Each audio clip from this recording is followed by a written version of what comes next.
आशक इजोत में अहाँ के स्वागत अछि। यह कार्यक्रम हमरा के एकटा अवसर प्रदान करैत छथि कि हम बाइबल सँ जुड़ल चीज के अध्ययन क सकी आ यह जानू कि हमरा जीवन के लेल परमेश्वर के इच्छा की अछि। ई उद्देश्य के संग हम यह कार्यक्रम अहाँ के लेल प्रस्तुत क रहल छी। कृपया क देखू आ सुनू ताकि परमेश्वर अहाँ के जीवन के मार्गदर्शक ठहरे।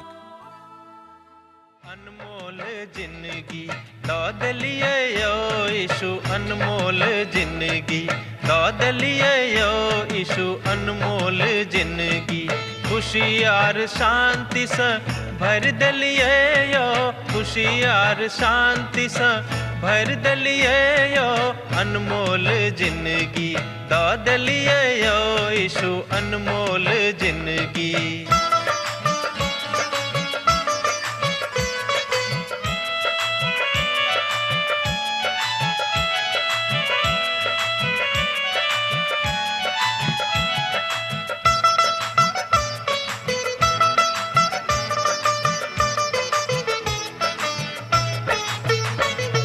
पाप आर दुख से व्याकुल छलो जखन, पाप आर दुख से व्याकुल छलो जखन, मृत्यु के आस में जीव छलो जखन, मृत्यु के आस में जीव छलो जखन, हमरा बदला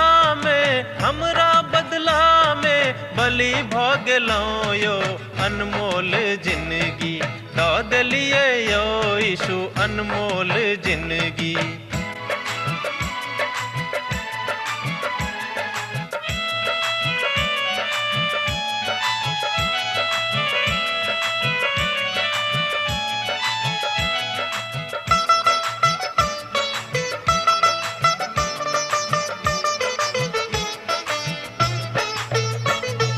हे सब मनुख अहाँ यीशु लग आवा, हे सब मनुख अहाँ यीशु लग आवा, पाप आर अधर्म से मनवा घुमावा, पाप आर अधर्म से मनवा घुमावा, उनका लहू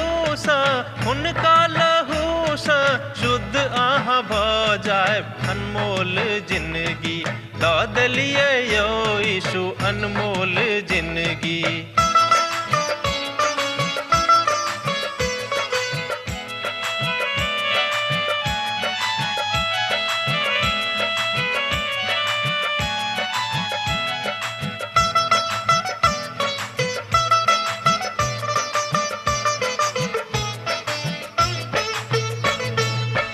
अहाँके उपकार यीशु कखनो ने बिसरब, अहाँके उपकार यीशु कखनो ने बिसरब, दुख आ संकट से चाहे हम गुजरब, दुख आ संकट से चाहे हम गुजरब, सब दिन अहाँक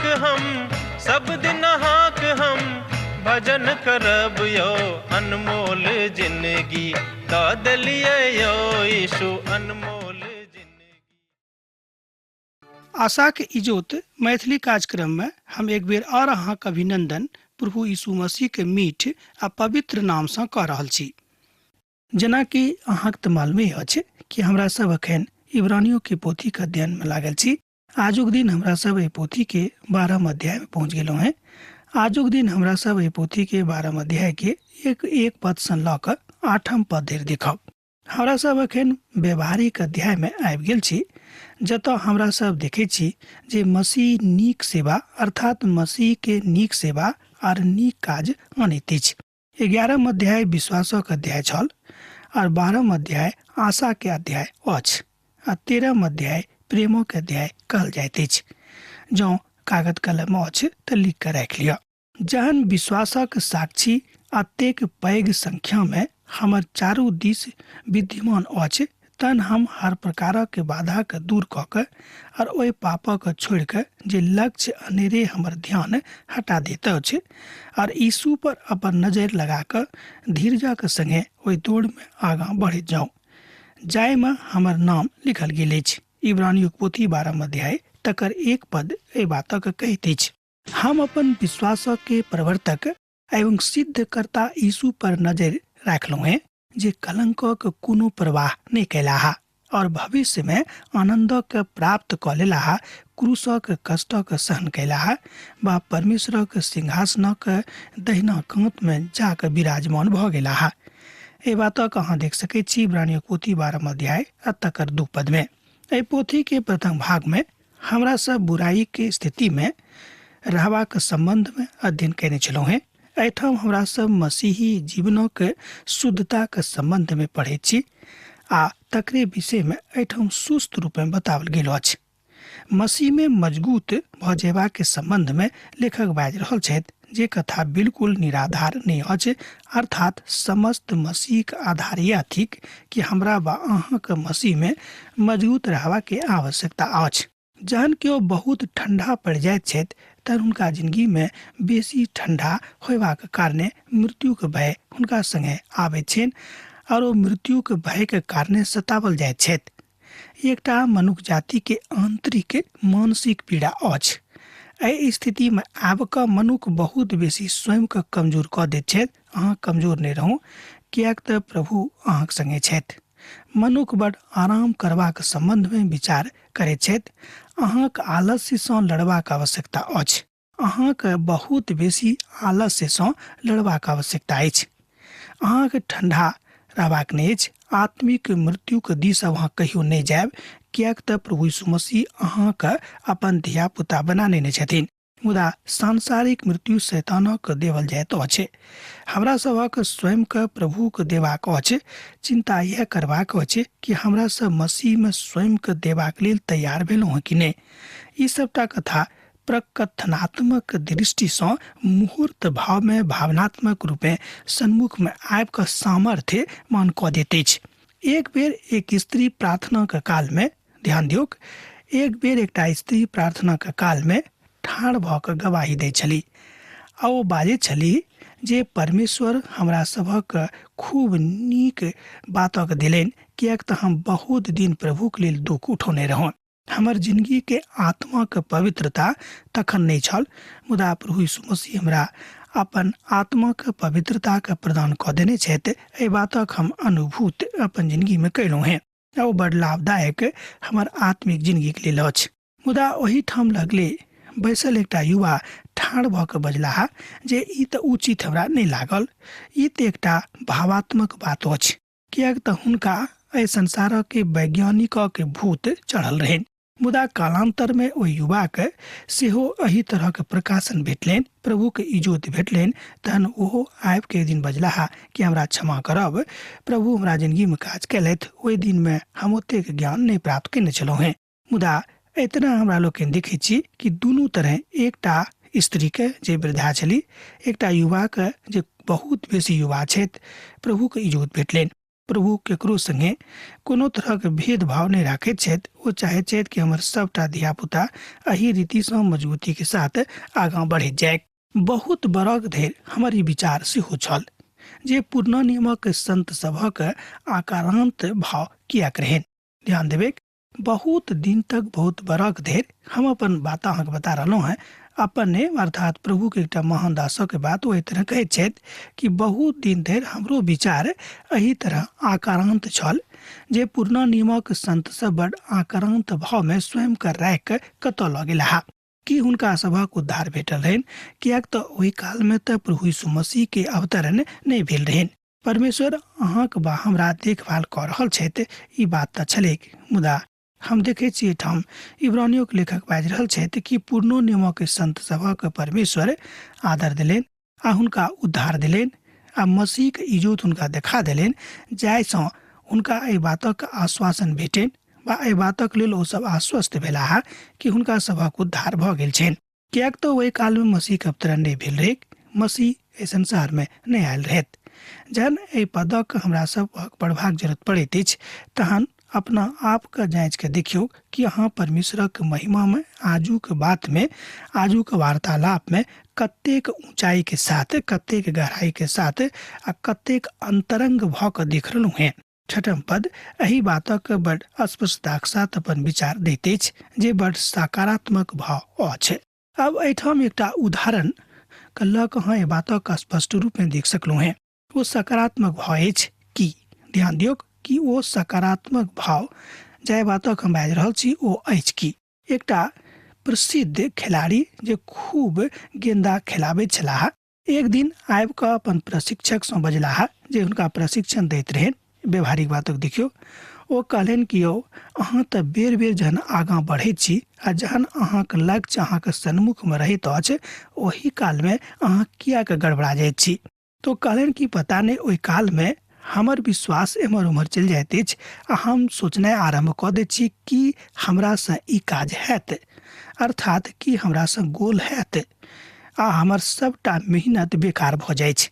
तहन प्रशिक्षक जे एकटा विश्वासी छलाह हुनका कहलनि कि हमर भाई अहाँ खूब नीक बात के सिखलहुँ हैं और अहाँके अन्दरमे परमेश्वर बहुत बहुत बेसी बातक देने छथि मुदा ओहि बातक प्रयोग अहाँके विश्वासक साथ करबाक अछि।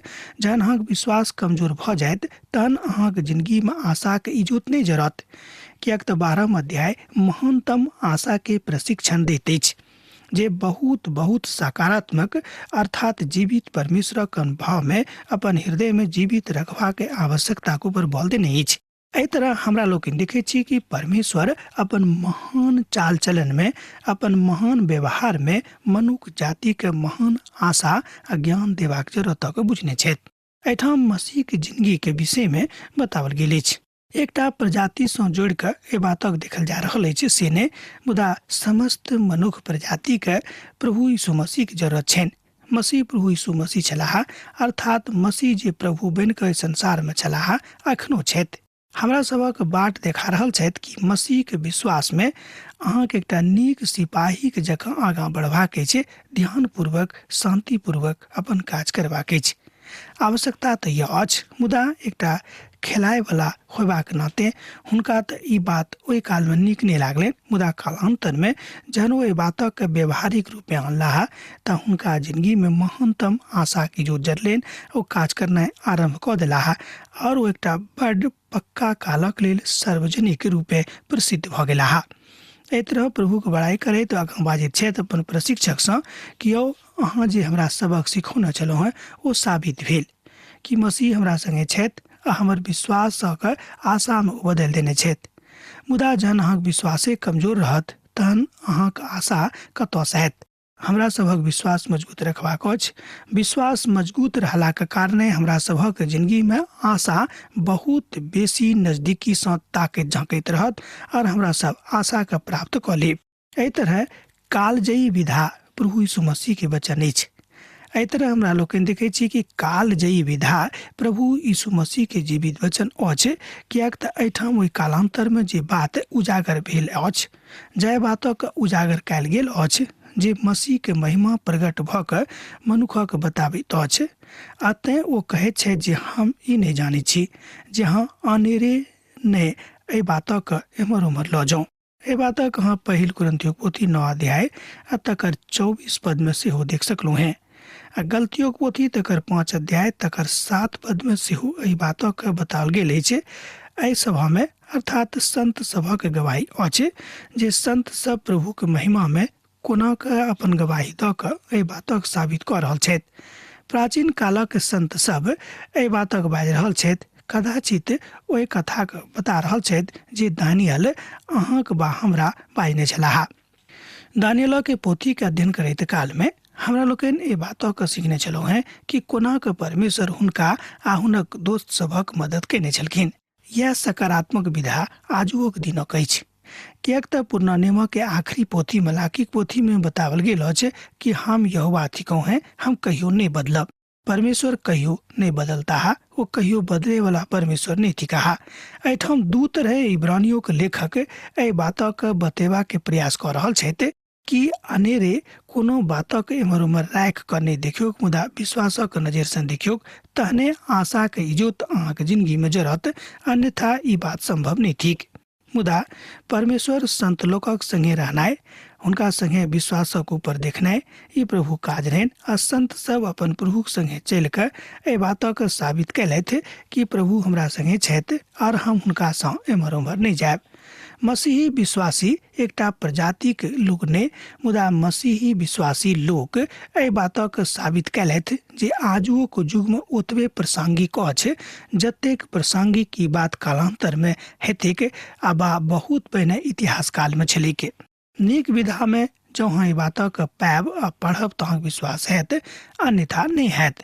कियाक तऽ जँ अहाँ प्रभुक संगे अपन जिंदगी बिता रहल छी, अर्थात जँ अहाँ मसीही जिंदगी में स्वयं का आशा के साथ आगाँ बढ़ा रहलहुँ हैं, तहन मसीह के प्रेम अहाँ के विश्वास में उजागर हैत, प्रस्फुटित हैत, अन्यथा कदाचित एहि बातक अहाँ अपन जिंदगी में सकारात्मक प्रतिभाव में होइत आ चमकैत आ झलकैत नहीं देख सकलहुँ हैं। विश्वासक मजबूती आ बढ़नाइ एहि बातक आवश्यकता कहैत अछि कि मसीह संगे अपन भाग लऽ कऽ आगाँ चलैत जाउँ। कियाक तऽ मसीह के जिंदगी में अहूँके एकटा भाग अछि। अहाँ ई नहीं बुझब कि परमेश्वर अहाँके बिसरा देने छथि, यीशु अहाँके छोड़ि देने छथि और अहाँके लेल हुनका लग में कोनो भाग नहीं छनि। नहीं बिसरायब, निराश होबाक जरूरत नहीं अछि। कियाक तऽ महान आशा के साथ प्रभु यीशु मसीह के अवतरण अहींके लेल एहि संसार में भेल छलैक। ओ अहाँके महिमा में ने मुदा अपन महिमा में अहाँके आइन के महिमामय कऽ देबाके आशा के साथ एहि संसार में अवतरित भेल छलाह आर ओहि बातक सिद्ध सेहो कयने छलाह। मुदा एहि बातक आजुक जिंदगी में, आजुक परिप्रेक्ष्य में एहि आशा के साथ अहाँ देख सकलहुँ हैं जे आशात्मक गप अछि, जे स्मरणात्मक गप अछि। अपन ओहि बातक बता रहल छथि जाहि बातक प्रभु अपन महिमा में प्रकट कयने छलाह। अर्थात प्रभु में अपन महिमा के लेल, अपन विचारक लेल प्रावधान कहाँ राखियोक बा एहि बातक कयल जा सकै छै। हम ई बाजि रहलहुँ हैं जे अहाँ नहि बाजियोक कि अहाँ अपन दौड़ जीत लेने छी, से अहाँ कहियो नहीं कहियो। कियाक तऽ अहाँ अपन दौड़ में अखन शामिल छी। अहाँ अपन दौड़ रहलहुँ हैं प्रभु यीशु मसीह के इच्छा के अनुसार, हुनक भक्ति के अनुसार अहाँके जिंदगी में ई काज पूर्ण हैत। जँ अहाँ प्रभु यीशु मसीह के भक्ति में स्वयं के तल्लीन कऽ देने छी, अर्थात स्वयं के दऽ देने छी। यह बात एहिठाम इब्रानियों के लेखक, इब्रानियों के विश्वासी सँ बाजि रहल छथि। ई तऽ पाप अछि जँ केओ आशा राखि कऽ पुनः प्रभु के छोड़ि दैत छथि। अहाँ बा हम कहियो कहियो अपन आशा में, अपन विचार में कमजोर भऽ जाइत छी, कियाक तऽ हमरा सब मनुष्य छी। मुदा ई पाप नहीं करब, ई गलती नहीं करब कि ओहि काल से प्रभु के अहाँ सदा के लेल छोड़ि दियौक। कियाक तऽ हमरा सब बहुत बेर ई काज करै छी। यह एकटा प्रक्रियात्मक गप अछि जाहिसँ मनुष्य बेर बेर अपन जिंदगी में कमजोर भऽ जाइत छथि और पिता के सन्मुख में ठाढ़ होबय योग्य नहीं बनैत छथि। अहाँ पुनः एहि बातक बुझबाक लेल अपन कथा के बाजि रहलहुँ हैं जे बड़ आवश्यकता अनुसार अपन विधा में अपन कथा के आसानी सँ कहैत छथि। ई तऽ अविश्वासिक जकाँ एकटा गप भेल, कियाक तऽ अहाँ बेर बेर कमजोर भेल जा रहल छी। बेर बेर कमजोर होबाक जरूरत नहीं अछि। मसीह जिंदगी के बड़ आसानी सँ अहाँ जी सकलहुँ हैं जँ अहाँ मसीह के साथ, आशा के साथ अपन जिंदगी बिता रहलहुँ हैं। अर्थात अहाँक आत्मिक ज्ञान प्रभु यीशु मसीह के वचन के साथ खूब दिन ब दिन मजबूत भेल जा रहल अछि। एहि विधा में अहाँक जीवाक अछि, हमरा जीवाक अछि। एहि तरह हमरा लोकनि देखै छी कि अविश्वासी के बड़ परीक्षा में और लड़ाई के मैदान में रहबाक छनि। अर्थात जो अहाँ विश्वासी छी तऽ अहाँके परीक्षा में आ लड़ाई के मैदान में अहाँके जीत होयबाक अछि। एहिठाम शारीरिक लड़ाई, दैहिक लड़ाई नहीं अछि। ध्यान देबै, कियाक तऽ बहुत बेर लोग एहि बातक अनेरे लऽ लैत छथि, से बात नहि। एहि दुआरे यीशु पर ध्यान करियौक जे पापी के अतेक पैघ विरोध सहने रहथि, जाहिसँ अहाँ निराश भऽ कऽ साहस नहीं छोड़ि दियौक। इब्रानियों के पोथी 12 अध्याय तकर 3 पद एहि बातक कहैत अछि। एहिठाम शब्द अछि धीरज आ पद 2 में छल विश्वासक कर्ता के विषय में ई बात कहल गेल छलैक। यह ओ नीक बात अछि जे प्रभु में अहाँके हुनक महिमा में मजबूत करैत अछि। जे केओ अहाँके सता रहल छथि, अहाँ अपन इच्छा के प्रभु के ऊपर दऽ दियौक आ कहियौक प्रभु अहाँ अपन जिंदगी में हमर बातक पूरा करियौक। दोसर गप में, हे प्रभु अहाँ हमर जिंदगी में अपन जिंदगी के ओहि बातक पूरा करियौक जे अहाँ चाहै छी। ई इब्रानियों के बड़ मजबूत करऽ वाला, धीरज देबऽ वाला और आशा में जिए वाला गप छल। एहि बातक आवश्यकता आजुक युग में अछि, कियाक तऽ लोग गरीबी में, बीमारी में, परेशानी में स्वयं के लऽ जा रहल छथि। अब इब्रानियों के विश्वासी सब एकटा पैघ मंदिर में सेहो रहैत। ओ छल हेरोदक मंदिर। एना तऽ ई मंदिर कहियो पूरा नहि भेल छल, इतिहास एहि बातक बताबैत अछि। आर AD 70 में जहन एहि मंदिरक विनाश कयल गेल छल, ओहि काल में ई मंदिर पूर्ण नहि भेल रहिक। एहिठाम मंदिरक बनेबाक विषय में बाजल जा रहल अछि। आर एहि मंदिर में पठाबैत बाद धूमधाम से मनावल जाइत रहिक, कियाक त ई मंदिर परमेश्वरी में नहीं झरिक। बहुत लोग ई सब बात कहै छै। आरंभ में ई इसराइली के एकटा धर्म अर्थात धर्म स्थानक रूप में परिवर्तित भ गेल रहन, मुदा एहि व्यवस्था का परमेश्वर इब्रानियों के काल में निरस्त क देने रहत। जाहि काल में ई पोथी लिखल गेल छल अर्थात इब्रानियों के पोथी, जाहि पोथी के दिन हमरा लोकनि कह रहलहुँ हैं, अहाँ त धर्मक बात कह छै। एखनो ओतऽ एहि तरहक बातक अहाँ देख सकै छी जे मानवीय विधा के उजागर क रहल अछि। ई ईश्वरीय विधा नहीं छल। आर प्रभु यीशु मसीह ए बातक सिद्ध क देलनि कि अब एहि मंदिरक के आवश्यकता नहीं अछि। अहाँक देही जे परमेश्वर अहाँक देने छथि वह अहाँक मंदिर अछि। तकरे अहाँ पवित्र राखियोग, तकरे अहाँ स्वस्थ राखियोग, तकरे अहाँ स्वच्छ राखियोग, जाहिसँ प्रभु अहाँक मंदिर में आबैत बैसैत और अहाँक संगे गपशप करैत। इब्रानियों के लेखक अर्थात इब्रानियों के भाई बहिनक बाज रहल छथि जे ओ अब यीशु के चिन्हनाइ आरंभ क दिक। उनका सबक हिदायत द रहल छथि कि यौ अहाँ सब अखन धरि यीशु के नहीं चिन्हलहुँ हैं, अहाँ अब अपन जिंदगी में यीशु के चिन्हनाइ आरंभ क दियौक। अब ओ एहिठाम बहुत कथा के बाजि क अपन महिमा के नहीं मुदा प्रभु के महिमा के प्रगट हुनका सबक जिंदगी में क रहल छथि। कियाक त मसीह अपन लोकक लेल अपन जान बचौने रहथि। पवित्र आत्मा दोसर गप में कियाक त मसीह लोकक लेल अपन प्राणक बचौने रहथि, जाहिसँ हुनका सभक प्राण बचेन। एहिठाम बचेबाक अर्थ इएह भेलैक कि प्रभु यीशु मसीह अपन मृत्यु में से जीवित भ गेल छलाह। एहि बातक अन्यथा हम नहीं लेब। लेखक एहिठाम बाजि रहल छथि कि प्रभु यीशु मसीह स्वयं के बचौने रहथि, जाहिसँ हुनक विश्वासी एहि बातक बुझैत कि परमेश्वर जीवित छथि। एहि द्वारा प्रभु यीशु मसीह अपन मृतक में से तेसर दिन जीवित भ क अपन लोकक वस्तुतः एहि बातक देखा देलनि कि देखियो हम एखनो जीवित छी आ सदा कालक लेल अहाँके हेतु जीवित रहब। मसीह जिंदगी के वास्तविकता एहि बात में अछि। मसीह जिंदगी का आशा एहि बात में अछि कि अहाँ के बातक ऊपर विश्वास करऽ पड़त कि मसीह जीवित छथि आर हमरा सबक एहिठाम लाने के लेल अर्थात लऽ जेबाक लेल दोसर बेर आबि रहल छथि। यह एकटा सकारात्मक स्वरूप अछि। एहि आशा के साथ अहाँक वा हमरा मसीह जिंदगी जीबाक अछि जे वास्तविक इच्छा शक्ति के ऊपर अछि। जो अहाँक वास्तविक इच्छा शक्ति नहीं रहत तहन मसीह के जिंदगी में जीवित स्वयं के नहीं राखि सकलहुँ हैं। बात आबि रहल अछि अखन धरि अहाँक पाप सँ संघर्ष करे में आ सोनित बहाबऽ पड़त। इब्रानियों के पोथी 12 अध्याय तकर 4 पद एहि बातक कहैत अछि। ई बातक अहाँ स्पष्टताक साथ ओतऽ देख सकै छी जतऽ एहि बातक लिखल गेल अछि। मंदिरक विनष्ट नहीं कयल गेल रहिक, कियाक त जे सता रोमी साम्राज्यक बातक लऽ कऽ आयल छल ओ एहि बातक स्पष्टता में कहैत अछि। अखन धरि हुनक काज आरंभ नहीं भेल छलनि। अहाँ त पापक लेल संघर्ष कर रहल छी अपन जिंदगी में, अर्थात अहाँक अपन पापक दूर करबाक लेल अपन जिंदगी में संघर्ष करबाक अछि, जाहिसँ मसीहक आशा अहाँके जिंदगी में फलीभूत होइक बढ़ैक और आगाँ जाइत।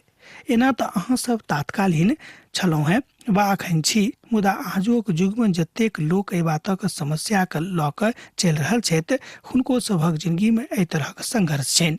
भऽ सकै कि संघर्ष अहाँके हैत, भऽ सकै कि संघर्ष हमर हैत। सोनितक बहुनाय प्रभु यीशु मसीह के महानतम काज में सँ एक काज रहनि।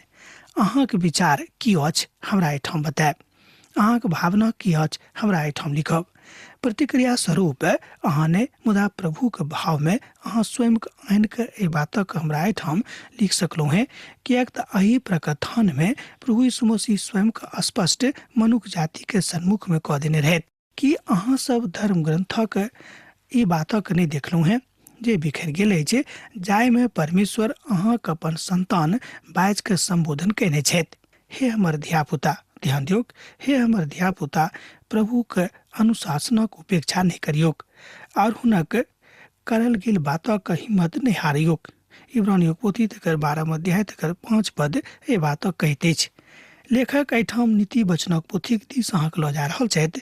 3 अध्याय के 11 और 12 पदक दिस में एहि बातक संबोधन कयल गेल अछि। एकर अर्थ यह भेलै कि पवित्र पोथी बाइबिल में बहुत बेर बहुत ठाम एहि बातक खूब नीक रीति सँ बताओल गेल अछि। प्रिय शिष्य, प्रभुक ताड़नाक उपेक्षा नहि करब।